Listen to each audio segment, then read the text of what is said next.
नमस्कार, यूपीएससी 9 में आपका स्वागत है। तो दोस्तों, ये संस्कृति आईएएस का टेस्ट है, पॉलिटी का टेस्ट हम कराने जा रहे हैं आपको। ये टेस्ट आपके लिए आपकी खुद की एफिशिएंसी को ये एग्जामिन करेगा कि आपने कितना पढ़ा है कितना नहीं। तो आप टेस्ट लगाना प्लीज़ मत भूलिएगा, क्योंकि आपकी एक्यूरेसी एग्जाम में आपकी एफिशिएंसी को कहीं ना कहीं एनालिसिस करता है। तो बहुत ज़्यादा इधर उधर नहीं करेंगे, स्टार्ट करते हैं क्वेश्चन नंबर 1 से। तो क्वेश्चन नंबर 1 है स्क्रीन पर दोस्तों, क्या संसद भारत के राजनीतिक मानचित्र यानी कि पॉलिटिकल मैप, मैं बाइलिंगुअल पढ़ूंगा एक साथ तो आप समझ सकते हो। जिसको इंग्लिश में पढ़ना है वो देख सकता है, जिसको हिंदी में देखना है वो देख सकता है, क्योंकि स्क्रीन पे दोनों चीज़ें गिवन है। तो संसद भारत के राजनीतिक मानचित्र, that is talking about political map of India, यानी कि पार्लियामेंट जो है क्या पॉलिटिकल मैप में परिवर्तन कर सकती है। दूसरा है दोस्तों, राज्यों की सीमाओं में परिवर्तन के लिए क्या राज्यों की अनुमति आवश्यक नहीं है। सबसे बड़ी बात, एग्जाम में आप जब भी जाते हो बैठते हो तो सबसे पहले वर्डिंग्स, शब्दों को ध्यान में रख के क्वेश्चन को बड़ा करो, क्योंकि वर्ड्स का ही खेल है। चाहे वो यूपीएससी हो चाहे कोई भी अदर स्टेट्स एग्जाम हो, तो वर्ड्स का ही खेल है। तो इसमें आपके हिसाब से क्या आंसर है, आप कमेंट बॉक्स में बता सकते हैं दोस्तों। तो इसका आंसर है कि हाँ, संसद पार्लियामेंट यानी कि पार्लियामेंट चेंज कर सकता है पॉलिटिकल मैप ऑफ इंडिया। तो 1 इज़ द राइट आंसर। और दूसरी चीज़ है, ये आर्टिकल 3 में गिवन है। आर्टिकल 3 ऑफ कॉन्स्टिट्यूशन क्या कहता है, वो पार्लियामेंट को पावर देता है नए स्टेट्स बनाने का, यानी कि जो गिवन टेरिटरी हैं, गिवन स्टेट हैं, उनमें से सेपरेट करने के बाद। वहीं ज़रूरी नहीं है कि आपको सीमाओं में परिवर्तन करना हो, बाउंड्रीज में, तो आपको स्टेट्स की परमिशन लगे। तो C is the right answer regarding this. C is the right answer regarding this. तो ए का आंसर हो गया सी। अब थोड़ा स्पीड से बढ़ेंगे दोस्तों, क्योंकि ऐसे तो बहुत ज़्यादा डिले हो जाएगा। सुना स्टार्ट करते हैं। क्वेश्चन नंबर 2 है, भारतीय संविधान में मूल कर्तव्यों, यानी कि जो इंडियन कॉन्स्टिट्यूशन में उसमें फंडामेंटल ड्यूटीज जो है सोवियत संघ के संविधान यानी कि यूएसएसआर जो था फॉर्मर सोवियत यूनियन, उससे लिया गया है। बिल्कुल राइट आंसर है। दूसरा ऑप्शन है, किसी भी लोकतांत्रिक देश के संविधान में नागरिकों के कर्तव्यों का उल्लेख नहीं है, यानी कि किसी भी डेमोक्रेटिक कंट्री में ड्यूटीज गिवन नहीं है। तो दोस्तों बताइए आंसर। देखिए, A is the right answer, but C is not right, क्योंकि जापान भी एक डेमोक्रेटिक राइट है और वहाँ पर ड्यूटीज़ को बहुत ज़्यादा प्रायोरिटी दी गई है। तो R is wrong, answer is C. C is the right answer regarding this. क्यों? भारतीय संविधान के जो मूल कर्तव्य हैं, फंडामेंटल ड्यूटीज़ हैं, उनको तो फॉर्मर सोवियत यूनियन से लिया गया है। 1976 में इनको फंडामेंटल ड्यूटीज़ को ऐड किया गया था 1976 में इंडियन कॉन्स्टिट्यूशन में दोस्तों। वहीं 2002 में भी एक 11वीं ड्यूटी को भी ऐड कर दिया गया। ज़्यादा एक्सप्लेन करेंगे दोस्तों जिससे प्रॉब्लम हो जाएगा, मैं थोड़ा थोड़ा एक्सप्लेन करके निकलूँगा। वहीं आप किसी भी डेमोक्रेटिक कंट्रीज़ की बात करें, अमेरिका है, कनाडा, फ्रांस, जर्मनी, ऑस्ट्रेलिया, यहाँ पे है कि यहाँ पे देख सकते हो कि वहाँ duties of the citizen have not been analyse in the constitution. So बहुत सारी कंट्रीज हैं जहाँ पर ये फंडामेंटल ड्यूटीज़ हैं। नेक्स्ट क्वेश्चन है, निम्नलिखित पर विचार कीजिए। विचार क्या करना है आपको कि मूल अधिकार, राज्य के नीति निर्देशक तत्व, मौलिक कर्तव्य, उपयुक्त में से किनका मूल स्रोत उद्देश्य का है। उद्देश्य का मतलब प्रियम्बल है, यानी कि इनका ओरिजिनल सोर्स ऑफ प्रियम्बल है दोस्तों। तो आंसर बताइए। इन तीनों का ही, यानी कि आपके fundamental rights, DPSP that is called directive principle of state policy and fundamental duties, ये तीनों ही प्रियम्बल का सोर्स है दोस्तों। तो C is the right answer regarding this. तो सॉरी, डी 1 2 3 यानी कि all are 3 is the right regarding this दोस्तों। ठीक है। क्वेश्चन नंबर 4 है आपकी स्क्रीन पे, आप देख सकते हैं, राज्य के नीति निर्देशक सिद्धांतों को किसने लक्ष्य एवं आकांक्षाओं का घोषणा पत्र, यानी कि who call the directive principle of state policy that is called manifesto of AIIMS and aspirations, ये किसने कहा है दोस्तों। ये जो कोटेशन है किसके द्वारा बोला गया है, ऑप्शन बताइए दोस्तों। तो ये ऑप्शन में है केसी वेयर ने ऐसा बोला है। केसी वेयर एक कॉन्स्टिट्यूशनलिस्ट हैं, उन्होंने इसके बारे में बोला है कि भैया लक्ष्य एवं आकांक्षाओं का घोषणा पत्र डीपीएसपी यानी कि राज्य के नीति निर्देशक सिद्धांतों को बोला गया है। किसने कहा है? केसी वेयर ने दोस्तों। वहीं कुछ और एक है केटी शाह ने क्या कहा है? केटी शाह ने बोला है कि जो डीपीएसपी है it is the cheque which is in the bank and its payment is possible only if the resource of the bank permit, ये बोला है केटी शाह ने दोस्तों। वहीं हम बात करें आइवर जोनिक्स ने क्या कहा है? इन्होंने कहा है कि ये रिचुअलिस्टिक एस्पिरेशंस हैं दोस्तों। तो ये आइवर जोनिक्स ने बोला है रिचुअलिस्टिक एस्पिरेशंस की बात इसमें कही गई है दोस्तों। नेक्स्ट क्वेश्चन है आपका 5वां। देखो, हम ज़्यादा एक्सप्लेन करने में रहेंगे तो ये पेपर की जो लेगेसी है वो छूट जाएगी दोस्तों। तो आप पेपर को थोड़ा सा चाहो तो देख सकते हो, बाकी अगर आप चाहो तो गूगल कर सकते हो या चैट जीपीटी वगैरह जो भी एआई के टूल्स हैं उनसे यूज कर सकते हो। क्वेश्चन नंबर 5 क्या कहता है कि अनुच्छेद के प्रावधान है इनमें से पूछा है कौन सा सही नहीं है दोस्तों। तो आर्टिकल 39 क्या है? आर्टिकल 39 दोस्तों ये सारे सिटीजन्स को adequate means of livelihood provide कराता है। क्या प्रोवाइड कराता है? Adequate means of livelihood. तो आर्टिकल 39 की बात करें तो ये क्या है?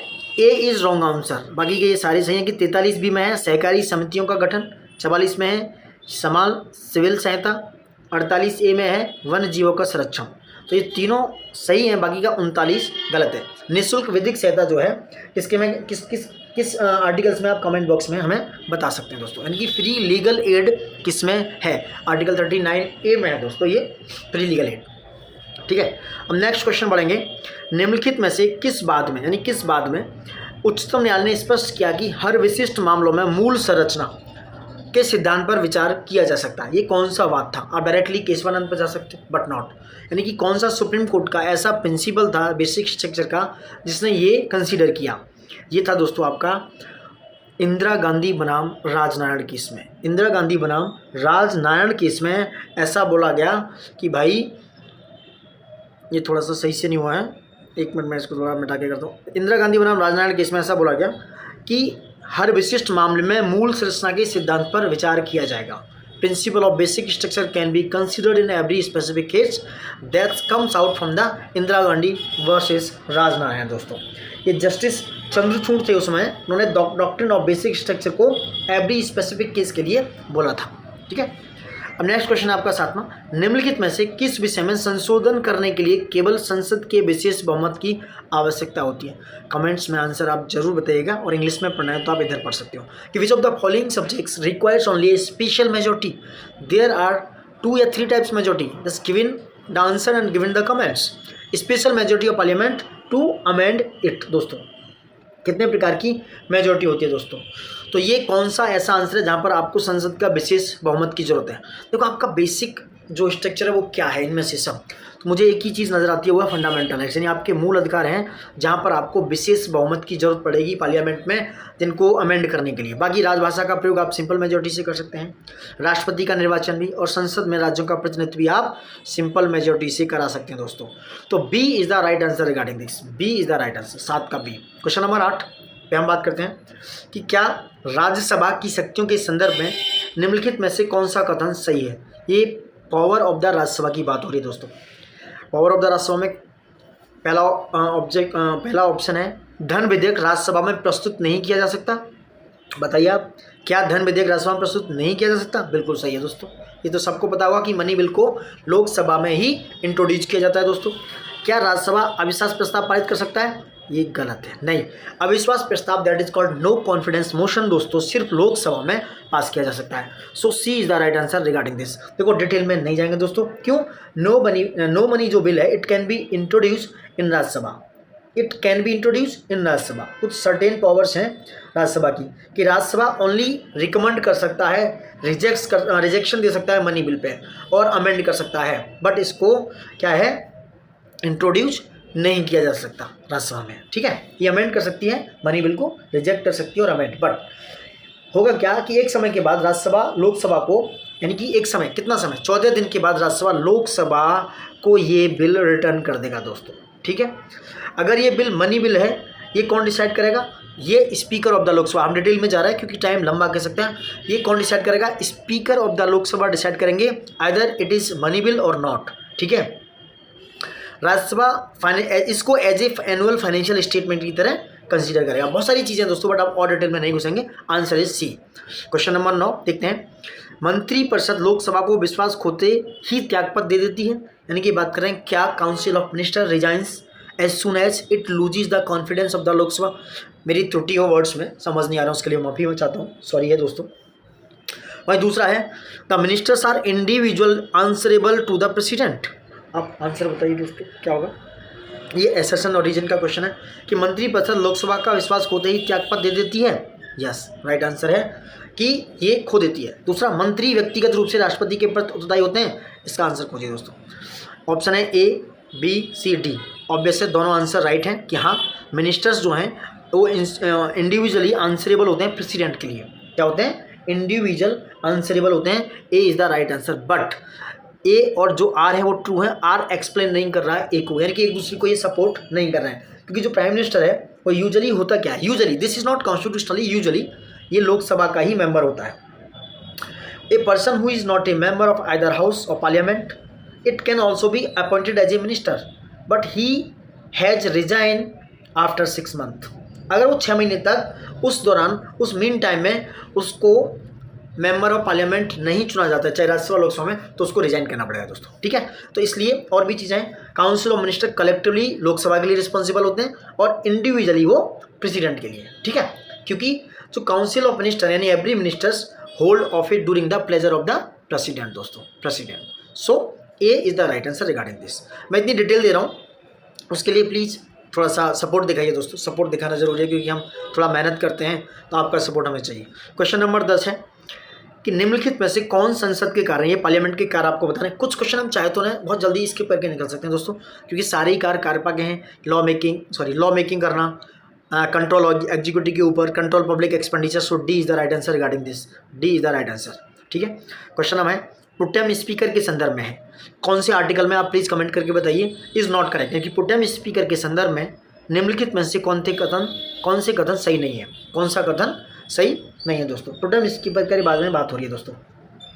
देखो, इसकी नियुक्ति राष्ट्रपति द्वारा की जाती है, ये बिल्कुल सही है, आपको पता होगा। यह सामान्यतः मुख्य विपक्षी दल का सदस्य होता है, इस पर डाउट है, आप ऐसे देख सकते हैं। यह नई लोकसभा के सदस्य को शपथ ग्रहण कराता है, ये भी सही है। यह आम चुनावों के बाद, यानी कि जो आम जनरल इलेक्शन हुआ था, जो अभी हुआ था, उसके बाद गठित लोकसभा की प्रथम बैठक की अध्यक्षता करता है, मुझे ये भी सही लग रहा है। तो डाउट कहाँ है दोस्तों, हाँ डाउट है, क्योंकि ये जो एसर्शन वाला क्वेश्चन है, he is usually A member of the main opposition party, नहीं, क्योंकि लोकसभा जो है पहले जनरल इलेक्शन के बाद मिलता है फर्स्ट मीटिंग में, तो प्रोटेम स्पीकर को लाया जाता है, और इसकी जो ओथ है, न्यू मेंबर्स को ओथ स्पीकर इसको प्रिसाइड कराता है प्रोटेम स्पीकर दोस्तों, तो प्रोटेम स्पीकर ही उनको ओथ दिलाता है। तो B is the right answer regarding this, क्योंकि बी गलत है, वो गलत पूछ रहे हैं दोस्तों, ये ध्यान रखने वाली बात है। क्वेश्चन नंबर 12, मूल अधिकार that is called fundamental rights की बात हो रही है कि कौन सा कथन सही है, यानी कि which statement is correct regarding the fundamental rights. कितने फंडामेंटल राइट्स आप बताइए दोस्तों, कहाँ से कहाँ तक है, तो ये आर्टिकल्स में, तो कौन सा सही पूछ रहा है कि ये न्यायालय द्वारा परिवर्तनीय है, परिवर्तनीय मतलब इनफोर्सेबल है, कि कोर्ट, अगर आप मूल अधिकार यानी कि फंडामेंटल राइट्स वायलेट हो रहे हैं तो क्या कोर्ट के द्वारा एनफोर्स किया जा सकता है, बिल्कुल सही है दोस्तों। क्या ये सामाजिक एवं आर्थिक लोकतंत्र को स्थापित करते हैं, यानी कि क्या ये सोशल एंड इकोनॉमिक डेमोक्रेसी को एस्टेब्लिश करते हैं, नहीं भाई, ऐसा तो कहीं ऐसा है नहीं। क्या ये मोरल एंड पॉलिटिकल रिकॉग्निशन कर दिया लाते हैं, यानी कि नैतिक एवं राजनीतिक मान्यता प्राप्त करते हैं, ऐसा भी नहीं है। तो मेरे हिसाब से ए इज द राइट आंसर। क्यों, ये जो बी और सी है ये थोड़ा सा इलॉजिकल है, so A is the right answer, क्योंकि फंडामेंटल राइट्स को supreme court and also high court article 226 and the article 32 they have the right to enforce the fundamental rights. I think this is the right answer regarding this, क्योंकि these are negative in nature में, ये negative हैं, क्योंकि ये against states के हैं, ये justiciable हैं, इनको एस्टेब्लिश कर सकते हैं democratic political system, democratic political, not economic democracy को नहीं करते, लीगली वैलिड है, ठीक है। तो these are all things regarding this. हाँ, अगर हम इसकी बात करें कि जो DPSP है, डायरेक्टिव प्रिंसिपल, वो मोरल एंड पॉलिटिकल रिकॉग्निशन दिलाते हैं, ये DPSP के लिए सही है। किसके लिए, DPSP की बात हो रही है, directive principle of state policy. C question जो है, सी ऑप्शन सॉरी, उसके लिए सही हो सकता है। नेक्स्ट क्वेश्चन 13 क्वेश्चन है दोस्तों, इसके रिगार्डिंग देखो काफ़ी स्पीड कम, क्योंकि बहुत टाइम ले जाएगा, 15 मिनट्स में हम सिर्फ अभी तक देखा जाए तो 12-13 क्वेश्चन कर पाएँ, थोड़ा स्पीड से निकलते हैं। आर्टिकल 19(1) के बारे में है दोस्तों, कि कौन सा जो राइट है आर्टिकल 19 की रिगार्डिंग सही है। राइट टू स्पीडी ट्रायल, यानी कि तुरंत जल्दी से सुनवाई का अधिकार, राइट टू इन्फॉर्मेशन, शांति का अधिकार, और या अवसर का अधिकार। आप जल्दी से कमेंट में बताइए प्लीज़, कमेंट तो जरूर करिएगा दोस्तों।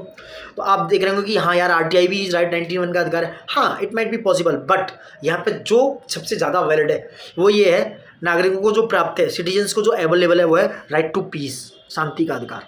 Article C is the regarding this, article C is the regarding this दोस्तों। कौन सा है, आर्टिकल सी, थोड़ा सा C is the right answer. Article 13 का सी है, क्योंकि आर्टिकल 19 में इंडियन कॉन्स्टिट्यूशन में गिवन है कि right to freedom of speech and expression की हम बात करते हैं। ये हमें क्या देता है, freedom to express, vote, believe, ठीक है, बिलीव करना है, and accuse on oral, written and hidden matters पे दोस्तों। वहीं आर्टिकल 21 जो है वो राइट टू पर्सनल लिबर्टी, जो राइट टू स्पीडी, जो कि पर्सनल लिबर्टी जो है वो स्पीडी ट्रायल में इंक्लूड है। Right to information and right to opportunity, ये आर्टिकल 21 के पार्ट हैं। किसके? 21 के पार्ट हैं, जो कि आपका right to life and personal liberty की बात करता है, उससे डील करता है। समझ गए? तो राइट टू पीस जो है 19 है, बाकी right to speedy trial RTI और right to opportunity is comes under the article 21। ठीक है, नेक्स्ट क्वेश्चन आपका दोस्तों कि निम्नलिखित में से कौन राज्यों के उनके गठन वर्ष में, एक क्वेश्चन आता है पीसीएस में, आरओ में भी पूछा जाता है, कौन सा क्वेश्चन ऐसा है जो इनके गठन की बात करता है, इनका सही सीक्वेंस दोस्तों। तो मैं बता दूं आपको, नागालैंड को 1963 में, सॉरी दोस्तों, नागालैंड को उसके 1963 में शायद किया गया था, if I am not wrong. Nagaland 1963 हो गया, 63 ये गलत हो रहा है। दूसरा हरियाणा को दोस्तों किया गया था कब? हरियाणा किया गया था 1966 में दोस्तों, 1966 में हरियाणा था। आप मेरी लैंग्वेज तो समझ सकते हैं। और वहीं सिक्किम की बात करें दोस्तों, तो सिक्किम को 1974 में इसको मतलब एसोसिएट स्टेट्स का दर्जा मिला शायद, लेकिन 36 कॉन्स्टिट्यूशन अमेंडमेंट जो 1975 में आया, उसको फुल फ्लैज स्टेट का दर्जा दिया जाए। तो ए is the right answer regarding this, Nagaland, Haryana and Sikkim. ठीक है दोस्तों, नेक्स्ट क्वेश्चन है PIO के बारे में, यानी कि भारतीय मूल के जो व्यक्ति हैं उनके संदर्भ में कौन सा कथन सही नहीं है? पर्सन ऑफ इंडियन ओरिजिन दोस्तों, नॉट करेक्ट रिगार्डिंग दिस। काफ़ी अच्छा क्वेश्चन है, आंसर करके आप बताइए। तो मैं बताता हूँ इसमें कौन सा सही है, डायरेक्ट क्वेश्चन पे आते हैं। इसमें भारत के उनके पास जो PIO होते हैं उनके पास विदेशी नागरिकता होती है, बिल्कुल राइट। वो इंडियन फॉरेन सिटीजनशिप होती है उनके पास। दूसरा, इनके पूर्वज भारतीय नागरिक थे, ये भी पॉसिबल है। ठीक है, इनके पास भारतीय पासपोर्ट होता है? नहीं दोस्तों, इनके पास भारतीय पासपोर्ट नहीं होता। ठीक है, वो NRI के पास होता है, जो NRI होते हैं। इन्हें भारत आने के लिए वीज़ा की आवश्यकता होती है, दैट्स राइट। तो PIO के लिए क्या है कि उनके पास भारतीय पासपोर्ट नहीं होता, वो NRI के पास होता है। अब बात करते हैं फजल अली आयोग की। इस पर विचार करना कि फजल अली आयोग कब आया था। तो फजल अली आयोग का गठन 1953 यानी कि 1953 में किया गया था, बिल्कुल सही है। और हाँ, किसके लिए? राज्यों के पुनर्गठन के लिए, यानी कि रीऑर्गेनाइजेशन ऑफ स्टेट्स की बात कर रहे हैं दोस्तों, बिल्कुल राइट आंसर है रिगार्डिंग दिस। इसने एक राजा एक भाषा, सॉरी एक राज्य, one state and one language की बात की थी, उस प्रिंसिपल को इन्होंने अस्वीकार किया। क्या? बिल्कुल दोस्तों, क्योंकि फजल अली कमीशन में जो हेड थे Fazal Ali, mister Fazal Ali, they are not accepted the one language, sorry one state one language, so उन्होंने रिजेक्ट किया। तो both answer is right, answer is C regarding this. Fazal Ali 1953 में आए, उनके साथ जो मेंबर थे KM Panikkar and HN Kunzru थे दोस्तों। कौन थे? KM Panikkar and HN Kunzru. और भी बहुत सारे दिए, लेकिन हम थोड़ा सा डिटेल में नहीं जाएंगे प्लीज, आई थिंक आप समझ सकते हैं। 17वें क्वेश्चन पे हैं, निम्नलिखित में से कौन सा निदेशक तत्व DPSP गांधीवादी सिद्धांतों में? 3 तरह के DPSP होते हैं, आप आंसर करिए। Number 1 socialist, number 2 intellectual, number 3 Gandhian. तो इसमें गांधीयन पूछ रहा है, आप एक बार DPSP की डिटेल्स आप यूट्यूब पे भी कोई भी चैनल डाल के देख सकते हैं, उसमें दिया होगा। तो गांधीवादी सिद्धांत कौन से हैं दोस्तों, उसकी बात हो रही है। तो हम बात करते हैं। तो गांधीवादी जो है वो है क्या नाम है, सहकारी समितियों का गठन, क्योंकि गांधी जी कोऑपरेटिव सोसाइटीज़ को बहुत ध्यान देते थे, क्योंकि गांधी जी गाँव की तरफ मूव ऑन चाहते थे कि भैया गांव में कॉटेज इंडस्ट्री बने, गांव में इंडस्ट्री लगे, गांव में लोग काम करें, खादी उद्योग पनपे, वहाँ के लोकल लोग। तो C is the right answer regarding this, क्योंकि ये गांधीवादी सिद्धांत में आता है। अब मैं बताता हूँ, गरीबों को निःशुल्क विधिक सहायता, ये किस में आता है? यानी कि जो आपको free legal aid to the poor, ये आर्टिकल 39A में आता है दोस्तों, जो ऊपर आप भी देखा था एक क्वेश्चन। ये दोस्तों आपका सोशल क्या है, सोशली DPSP है, सामाजिक सिद्धांत वाला DPSP है। ठीक है, वहीं दूसरा आर्टिकल 47 है, जो कि लोक स्वास्थ्य यानी कि इम्प्रूवमेंट इन पब्लिक हेल्थ की बात करता है। ये क्या है दोस्तों? ये ही आपका एक सोशलिस्ट प्रिंसिपल है दोस्तों। सेम प्रोटेक्शन ऑफ एनवायरनमेंट, ये है आर्टिकल 48A में है। किसमें? आर्टिकल 48A में है। ये किसकी बात करता है? ये भी आपका एक सोशलिस्ट प्रिंसिपल है। तो ये सी वाले को छोड़ के बाकी के तीनों सोशलिस्ट प्रिंसिपल है। ठीक है, free legal aid to the poor, ये आर्टिकल 39A में है। लोक स्वास्थ्य में सुधार यानी कि improvement in public health and comes under the article 47 में है। और ये आर्टिकल 48A में है, पर्यावरण का संरक्षण दोस्तों। ठीक है, अब आगे बढ़ते हैं। निम्नलिखित में से कौन निर्वाचन आयोग, इलेक्शन कमीशन की बात हो रही है। इलेक्शन कमीशन पे क्वेश्चन हमेशा बनेगा, और इस बार आपको RO ARO या उत्तराखंड PCS या उत्तर प्रदेश PCS किसी भी एग्जाम में ये देखने को मिलेगा, इसकी बात की गारंटी है। सो प्लीज़ इलेक्शन कमीशन को आप थोड़ा सा एक बार ब्रीफ में डिटेल्स में देख के जाइए। ठीक है, तो अब पहुँचते हैं कि इलेक्शन कमीशन के जो फंक्शंस हैं, फंक्शंस की बात करें। वर्डिंग इज़ वेरी, यानी कि something is very very important for the exam, क्योंकि examiners are playing with your mind with words, शब्दों के साथ खिलवाड़ हो रहा है, बाकी तो सब एज इट इज है। तो देखते हैं 18 का क्या है, कौन सा आंसर सही हो सकता है 18 में। तो देखिए निर्वाचन आयोग के कार्य क्या है। निर्वाचन आयोग पहली बात दोस्तों राजनीतिक जो पार्टीज हैं, दल हैं, पॉलिटिकल पार्टीज को उनको मान्यता प्रदान करते हैं, सही है। निर्वाचन की तिथि बिल्कुल निर्धारित करते हैं। निर्वाचन से संबंधित कोई मामला है तो वो अपना एक अधिकारी अपॉइंट करते हैं। ये बात शायद बहुत लोगों को नहीं पता होगी, सो प्लीज़ ये ध्यान रखें कि हाँ, election commission have the right to appointing an officer to investigate dispute relating to elections. हाँ ठीक है, इलेक्टोरल रोल यानी कि निर्वाचक नामावली भी तैयार करते हैं। तो D is the right answer regarding this. समझ गए होंगे और आप डिटेल करके एक बार देख सकते हैं। क्वेश्चन नंबर 19, हाँ, निम्नलिखित में से कौन सी भारतीय संविधान की संघात्मक फेडरल फीचर, इंग्लिश भी पढ़ लिया करिए जब भी एग्जाम में जाएं आप बैठें तो आप इंग्लिश के एक बार प्लीज़ देख के जाइए। इंग्लिश इतनी टफ भी नहीं है दोस्तों। ये फेडरल फीचर की बात कर रहे हैं, कौन कौन सी फेडरल फीचर हैं। क्या आपातकालीन, नहीं। ऑल इंडिया सिटीजनशिप, नहीं। रिटन कॉन्स्टिट्यूशन, यस दोस्तों, आपका रिटन कॉन्स्टिट्यूशन यानी कि लिखित संविधान एक फेडरल फीचर है, यानी कि क्या है, संघात्मक विशेषता है। आपातकालीन प्रावधान क्या है, एक यूनिटरी व्यवस्था है। क्या है, यूनिटरी कॉन्स्टिट्यूशन का यूनिटरी व्यवस्था है दोस्तों, ठीक है। Number of unitary and non federal feature है, कौन कौन सा, जैसे एक स्ट्रॉन्ग सेंटर हुआ, वन कॉन्स्टिट्यूशन हुआ, ऑल इंडिया सर्विस हुई, इमरजेंसी प्रोविजन हुई, ठीक है। और कौन कौन से हो सकते हैं, इंटीग्रेटेड जुडिशरी हुई, ठीक है, सिंगल सिटीजनशिप हुई, वन कॉन्स्टिट्यूशन हो गया, appointment of governor by the centre हो गया, ठीक है, and emergency provision. These are all the unitary function of the unitary feature of the Indian constitution, और ये क्या है आपका फेडरल फीचर।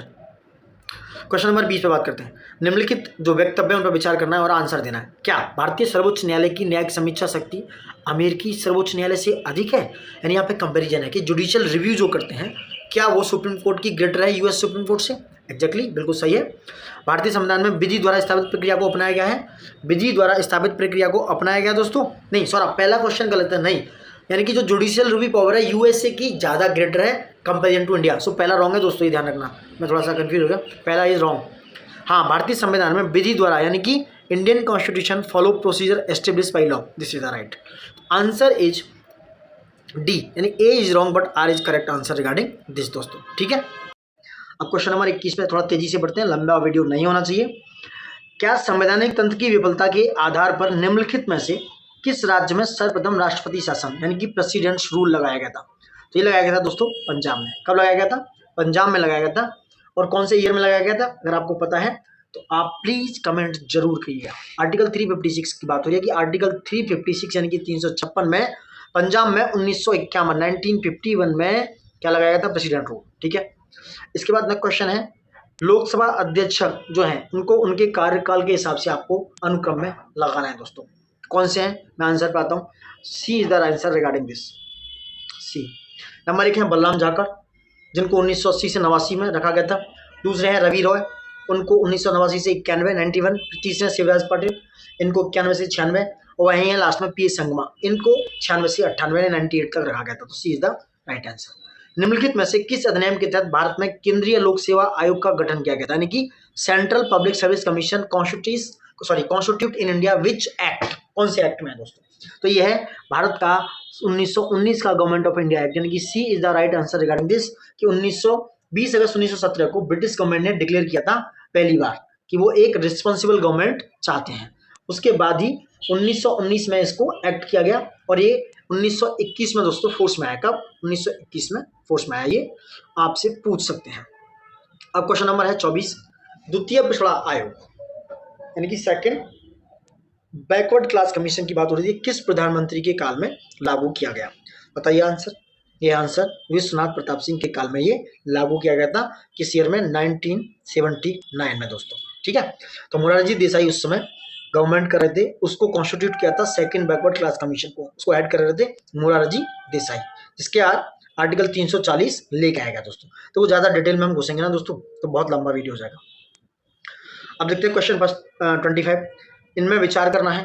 भारतीय संविधान एक जीवंत दस्तावेज है यानी कि लिविंग डॉक्यूमेंट है, ये तो हम तुम सब पढ़ते हैं, प्रियम्बल में भी ये सब बात फिलोसफिकल तरीके से गिवन है। दूसरा है, क्या भारतीय संविधान में संशोधन की शक्ति संसद में निहित है, यानी कि the power to amend the constitution is vested in the parliament, बताइए आंसर। या दोस्तों हमें तुम्हें दोनों को पता है कि बात सही है, दोनों सही है, बट क्या एक्सप्लेनेशन है एक दूसरे के लिए, नहीं, यानी कि ये दोनों चीज़ें अलग अलग हैं। आप कभी भी जब इस तरीके से बातें करें तो आप ये देख सकते हैं कि ये क्यों क्यों क्वेश्चन लगा के क्वेश्चन मार्क करके आप इसका एक्सप्लेनेशन को देख सकते हैं। तो क्या लिविंग डॉक्यूमेंट इसलिए है कि ये पार्लियामेंट के पास पावर है इसको कॉन्स्टिट्यूशन को अमेंड, नहीं, ये कोई वैलिड सोर्स बनता ही नहीं है। So B is the right answer regarding this. Question number 26, ये बहुत ज़्यादा अच्छा क्वेश्चन है, आप इसको चाहो तो नोट डाउन भी कर सकते हो, नोट्स बनाना बहुत ही ज़्यादा जरूरी है प्रीलिम्स प्लस मेंस वगैरह सबके लिए। तो क्वेश्चन नंबर है 106वां संविधान संशोधन, ये किससे रिलेटेड है? 199वां, 61वां, 104वां, तो मैच कीजिए। तो 106वां जो संशोधन है दोस्तों, सबको पता है किससे रिलेटेड है दोस्तों, ये रिलेटेड है लोकसभा और राज्यसभा की जो विधानसभा की सीटें हैं महिलाओं के आरक्षण से संबंधित, यानी कि 1 का 4 इज द राइट आंसर।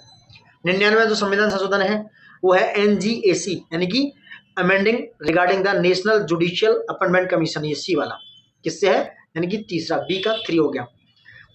61वां संविधान संशोधन ये आयु की बात करता है, amendment in the age of voting age, जिसने आयु को शायद 21 से 18 वर्ष कर दिया था वोटिंग एज। 104वां बात करता है एंग्लो इंडियन समुदाय के लिए आरक्षण, रिजर्वेशन की बात करता है। ऑप्शन क्या हो गया इसमें? ऑप्शन हो गया दोस्तों आपका सी। कौन सा हो गया? सी इज द राइट आंसर। 4 3 2 1 आप एक बार खुद से लगा भी सकते हो। क्वेश्चन नंबर है आपका 27, राज्य के नीति निर्देशक तत्व, that is called DPSP, directive principle of state policy की बात हो रही है। निर्देशक तत्वों को आयरलैंड से लिया गया है, बिल्कुल सही है दोस्तों। कहाँ से लिया गया है? आयरलैंड से लिया गया है। ये राज्य द्वारा निर्मित विधि को प्रभावित करते हैं, यानी influence the law made by the state, बहुत सही, सी द राइट आंसर। और सिंपल क्वेश्चन है, सबको पता होगा। 28 की तरफ जाते हैं।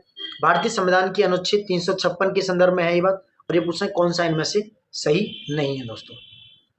इस अनुच्छेद के तहत उद्घोषणा की समीक्षा सर्वोच्च न्यायालय द्वारा की जा सकती है। क्या सर्वोच्च न्यायालय इस उद्घोषणा की घोषणा कर सकता है? सही है दोस्तों। इसके तहत की गई उद्घोषणा किसी भी सदन द्वारा सामान्य बहुमत से, नहीं सिंपल मेजोरिटी से, बिल्कुल सही है। इस उद्घोषणा को 2 महीने के भीतर विद इन 2 मंथ्स रेटिफाइड करना है, यानी कि अनुमोदित करना है। आई थिंक ये भी सही है। ABC is the right answer, D is not wrong, क्योंकि डी क्या कह रहे हैं, एक बार स्वीकृत होने के बाद इसे अधिकतम 1 वर्ष की अवधि के लिए बढ़ाया जा सकता है, यानी once it is ratified it can be extended for a maximum period of 1 year. तो डी इज द रॉन्ग, क्योंकि डी रॉन्ग है। एक बार स्वीकृत होने के बाद इसे अधिकतम दोस्तों 6 मंथ के लिए बढ़ाया जा सकता है। कितना? एवरी 6 मंथ पे इसको अप्रूवल पार्लियामेंट दे सकता है, ना कि 1 साल। तो ये वर्ड का खेल है, तो ये आपको भी सही लगेगा, बट ऐसा नहीं है, डी इज रॉन्ग। निम्नलिखित में से कौन सी किसी राज्य में राष्ट्रपति शासन की घोषणा के परिणाम है, यानी राष्ट्रपति शासन लगने के बाद क्या क्या कॉन्सिक्वेंसेस हो सकते हैं दोस्तों, बताइए। यानी कि जो लेजिस्लेटिव असेंबली यानी विधानसभा, उसका विघटन हो सकता है, बिल्कुल सही है। किसी राज्य में, जैसे अभी मणिपुर में शायद अभी रिसेंटली राष्ट्रपति शासन आर्टिकल 356 के अंडर लगाया गया था, तो आप एक बार उसको भी थोड़ा डिटेल देख सकते हैं, करंट की न्यूज़ थी। मंत्रिपरिषद यानी काउंसिल ऑफ मिनिस्टर को भंग, बिल्कुल सही है। 1 और 2 दोनों सही है। तीसरा क्या है कि जो हाईकोर्ट की पावर है, उच्च न्यायालय की शक्ति में कमी की जा सकती है? नहीं, हाईकोर्ट की पावर एज इट इज बनी रहेगी दोस्तों, हाईकोर्ट की पावर को आप ओवरकम नहीं कर सकते। सो तीसरा रॉन्ग है, बाकी के ये दोनों सही है। तो answer is a, 1 and 2 the right answer regarding दोस्तों, ठीक है। क्वेश्चन नंबर 30 की बात करें, क्या है, निम्नलिखित में से कौन सा मूल अधिकार यानी कि फंडामेंटल राइट्स विदेशी नागरिकों, 2 तरह के नागरिक हैं, इंडियन सिटीजन और फॉरेन सिटीजन को नहीं प्राप्त। 2 तरह के नागरिक हैं, इंडियन और फॉरेन सिटीजन। तो ये कह रहा है कि इनमें से कौन सा राइट्स फॉरेन सिटीजन को नहीं प्राप्त। क्वेश्चन नंबर 1 है विधि के समक्ष समानता, यानी कि जो equality before law and equal protection of law, article 14। प्राण एवं दैहिक स्वतंत्रता का संरक्षण, जो आर्टिकल 21 में है। और अभिव्यक्ति की स्वतंत्रता की अधिकार, ये आर्टिकल 19 में है। और प्रारंभिक शिक्षा का अधिकार, राइट टू एलिमेंट्री एजुकेशन, ये आर्टिकल 21A में है दोस्तों, ठीक है। तो ये कह रहे हैं कि जो फॉरेनर्स को प्राप्त नहीं है वो कौन सा राइट है दोस्तों, right to freedom of expression जो राइट्स है वो फॉरेनर्स को नहीं प्राप्त, वो इंडियन सिटीजन्स को प्राप्त है।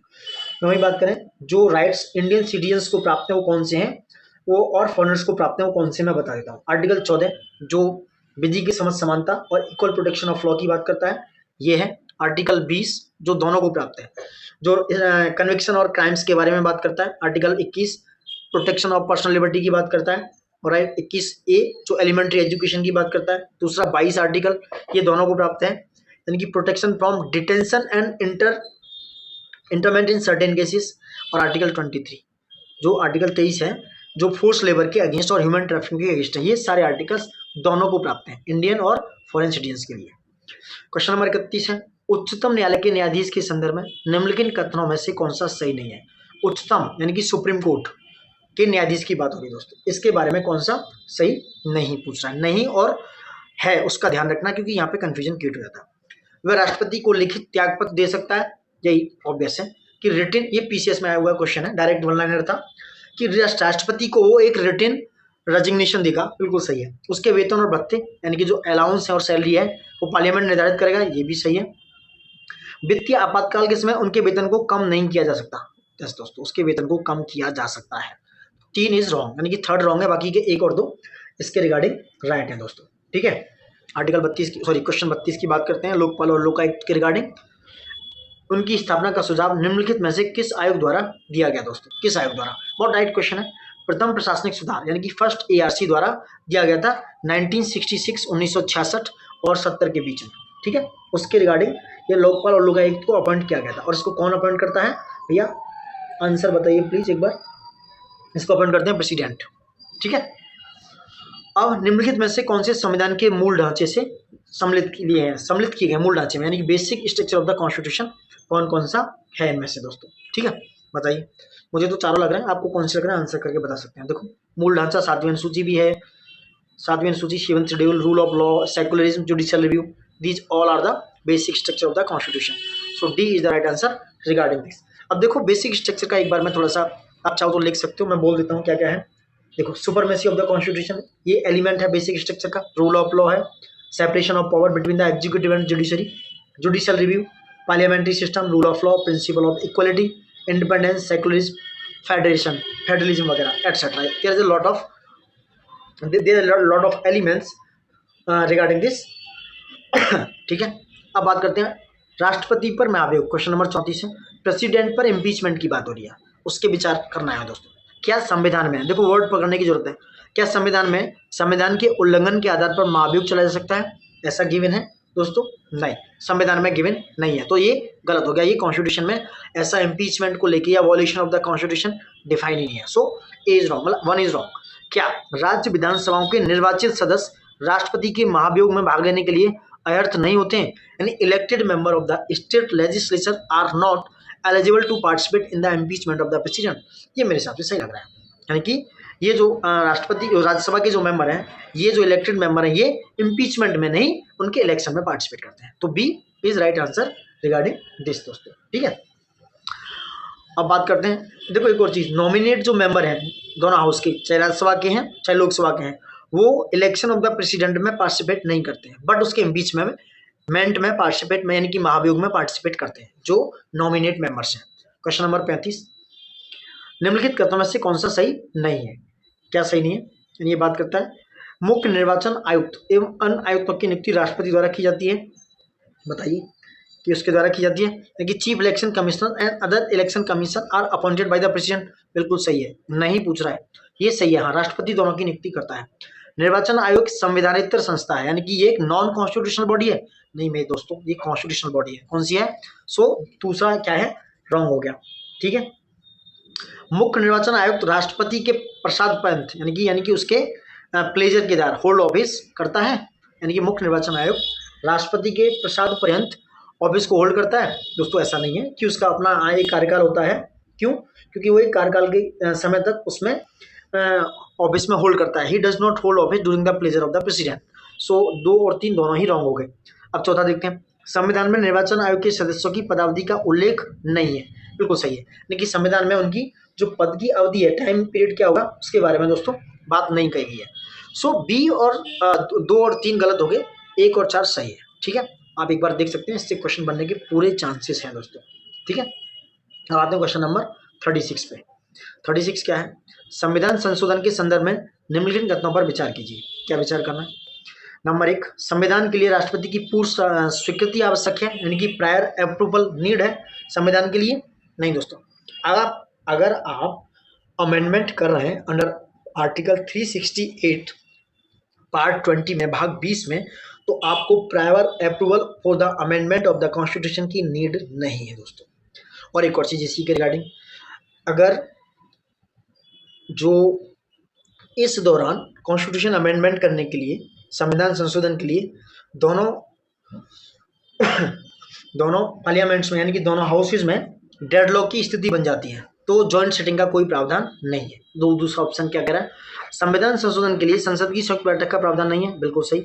संशोधन का प्रारंभ किसी भी सदन से किया जा सकता है, बिल्कुल, यानी कि अमेंडमेंट आप किसी भी हाउस में, चाहे राज्यसभा चाहे लोकसभा, दोनों में से कर सकते हो।